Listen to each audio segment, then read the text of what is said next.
Yes, it's me, Fly My Mavic, back with another video. So I didn't do one last week, I've been a little bit busy with work. DJI goggles.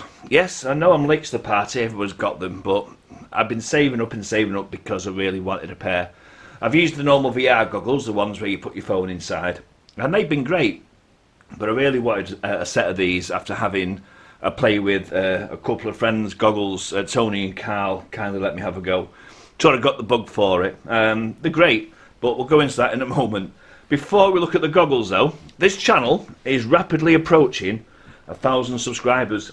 I mean, I'm actually blown away. And, I'm grateful to all those who have subscribed to the channel, who have stayed with the channel and who watch the videos. So because of that, I'm going to be giving something away. It's in this case. Now, it's not new, it is second hand, it's a repaired unit. To be fair, I don't make any money off these videos. I do these at my own time and just for the love of doing them.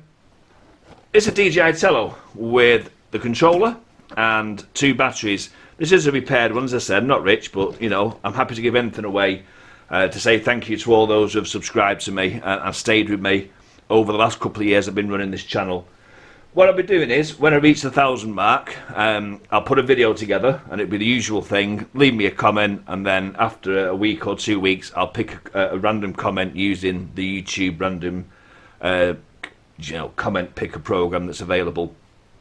So if you want to be given the chance to have your own Tello for battling around just on the field and stuff, stay tuned to the channel, keep an eye on it. Don't forget, if you're not already a subscriber, you will need to be subscribed, and ring the bell, little bell icon thing underneath, so you know when I upload a video.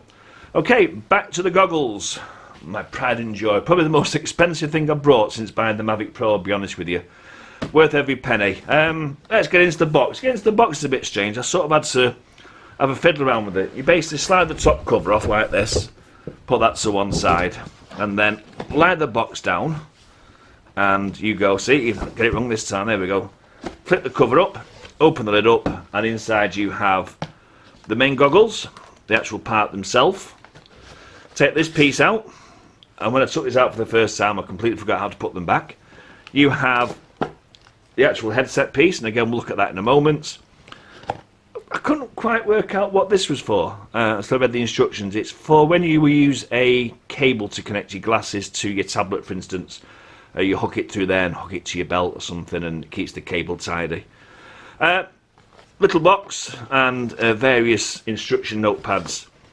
In this box there is, again, it's like a little puzzle. I like a little padded thing on the bottom. It keeps it all nice and secure. Open the box up, and inside you have a collection of wires, HDMI full size to micro, which I'll show you in a minute where that will plug into, and if you want to plug into a games console, for instance. You have a charger. Now this charger is quite strange. It's got various voltages on, various outputs. It's supposed to be for fast charging the goggles, so probably wouldn't use it for the phone. You also get a standard USB lead for charging the quad with. That's all that's in that box itself. Let's take a look at the goggles then. Quite lightweight, but not as heavy as I thought they would be. Nice rubber coating all round. You do get a little bit hot if you're trying them out in your living room. Always best outside. Little knob on the bottom, adjust the IPD, or the interpupillary distance. I had to look that up on the DJI website. Little sensor in here. When you lift them up out the way, it turns the screen off to say battery life. You have a return button and a function button, a power button, and obviously the power light settings there. And this section here is actually a touchpad. Now I've had a look at the menus, I've done some screenshots, so we'll go through those in a moment. The headband itself, again, quite lightweight, nothing much to it. It does have the batteries in. You've got the charging port there and the connector there that goes into the goggles. You just simply push until it clicks like so, and to take it out you have to just press the button and pull it out again. I enjoy using them. I've tried them out last Sunday, only managed to fly a couple of batteries before the rain came down, and it is an immersive experience. It really is. Now what I wanted to do, sort the cables, was plug this into my Shield, my K1. Unfortunately, that's a full-size HDMI, and the K1 has the mini. So I've had to order a mini to micro lead, and then that way then I can sit with these on, I'd look rather stupid, but never mind. And I can watch videos because this has, on the side here, and you need nails, has an SD card slot, a speaker, a headphone slot, and that's the little micro connector which goes in there like so. So you can plug headphones in for a totally immersive experience. Now you're probably wondering what these are here. Now I've got bad eyesight. Well, not bad eyesight. I mean, I can see long distance, but close up. Bear in mind, I'm nearly 50 years old. The eyesight's gone a little bit. Now, when I tried them out, they were fuzzy. I had a quick Google round, and I found these. These are little clip-on pieces that have lenses in them, so it makes the image better for me.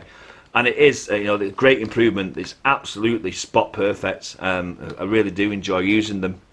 So as I said, we'll power them on and we'll have a look at the menus now. So that's what the glasses look like on the outside, and this is what you see when you're actually wearing them. Ignore the controller signal loss, I've not got the controller turned on. Across the top you've got your GPS, you've got your transmitter strength, you've got the strength of the signal between the quad and the glasses, little lock icon for when you want to lock the slide panel, flight time, battery level and remote controller level as well. On the right hand side you've got your intelligent flight mode, you've got a settings page, and you've also got the take picture and the record option as well. In here for your camera settings you can go into photo and set the various things in there. You can go into video and again set the options in there, and go into exposure, and if you know all about cameras you know what those settings are all for.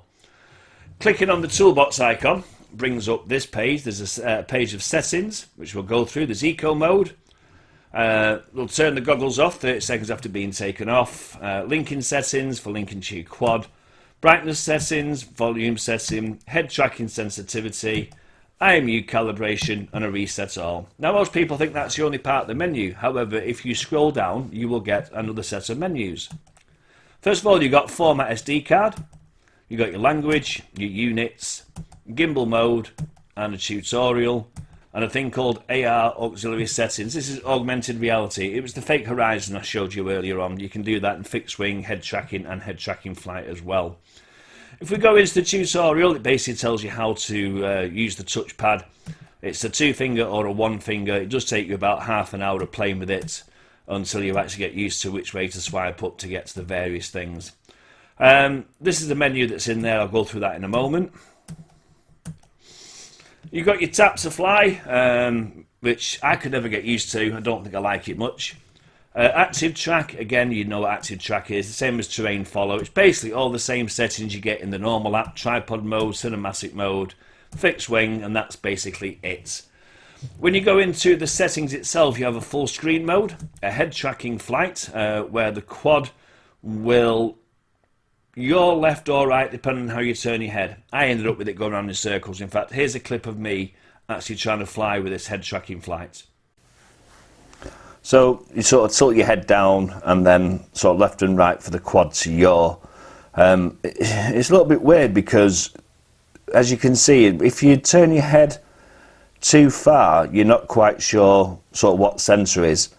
So you sort of think, right, okay, the quad's starting to shift to the left or the right, so I turn my head back to being straight, so I thought, and then I thought, no, I need to turn, so I turn my head back again, and I'm thinking, yep, got the hang of this, and then all of a sudden, you turn your head down, and I thought, I got the hang of it. I thought, right, this is easy, I'll try and fly now, and I'll get the yaw sorted out, and at which point, there you go, the quad just decided to start spinning around on the spot, and I'm sort of having to get my head back.